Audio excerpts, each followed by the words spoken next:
मेवाड़ के राणा रतन सिंह ने अपनी पत्नी रानी पद्मिनी का चेहरा दिल्ली के सुल्तान अलाउद्दीन खिलजी को पानी और कांच में दिखाया।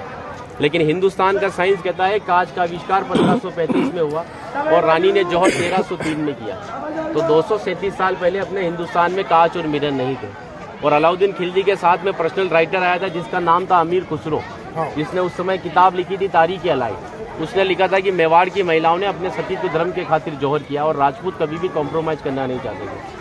चित्तौड़ के ऊपर युद्ध होने का सबसे बड़ा रीजन था व्यापार, क्योंकि हिंदुस्तान में कभी भी कोई भी मुस्लिम कम्युनिटी पहले नहीं था।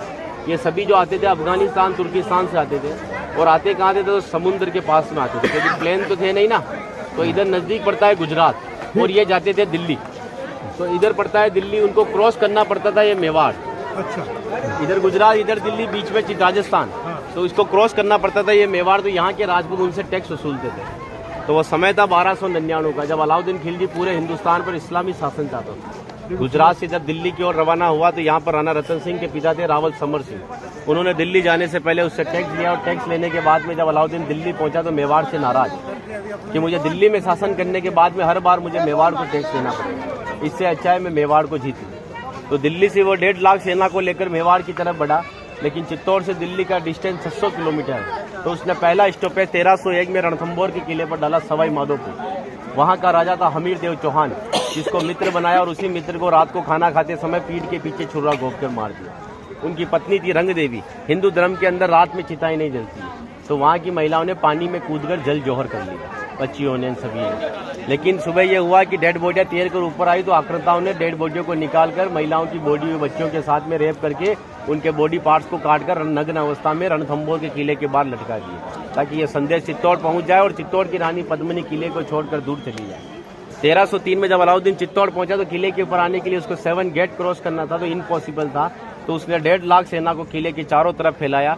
8 महीने के बाद में किले के ऊपर खाने की कमी आई तो रानी पद्मिनी के चाचा भतीजा गोरा और बादल ने राणा रतन सिंह से कहा कि हमारा राशन खत्म हो रहा है और जब ये भूखे और कमजोर सेना से हम युद्ध करवाएंगे तो ये युद्ध नहीं कर पाएंगे। रतन सिंह को बातचीत के लिए 7 गेट के नीचे भेजा तो अलाउद्दीन खिलजी ने उनकी गर्दन पर तलवार रखकर झुकने के लिए कहा, लेकिन मेवाड़ का राजपूत सर कटाने के लिए मंजूर होता है लेकिन सर झुकाने के लिए कभी मंजूर नहीं हुआ।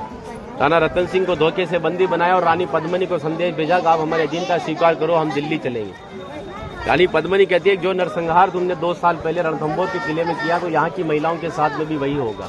इस वजह से जहाँ मैं जाऊंगी वहाँ ये वीरांगनाएं चलेगी। 2 महीने का समय लिया। अलाउद्दीन खिलजी ने 700 डोलियां किले की ओर भेजी, लेकिन रानी पद्मिनी को पता था कि मेवाड़ में घूंघट सिस्टम है, तो हर एक सोल्जर्स को लेडीज पोशाक पहनाकर तलवार और भालों के साथ में उस पालकी में बिठा दिया और रानी पद्मिनी की पालकी में भतीजे बादल को रानी पद्मिनी की वेशभूषा पहनाई और 700 पालकी एक कमांडर बनाया चाचा जी गोरा को।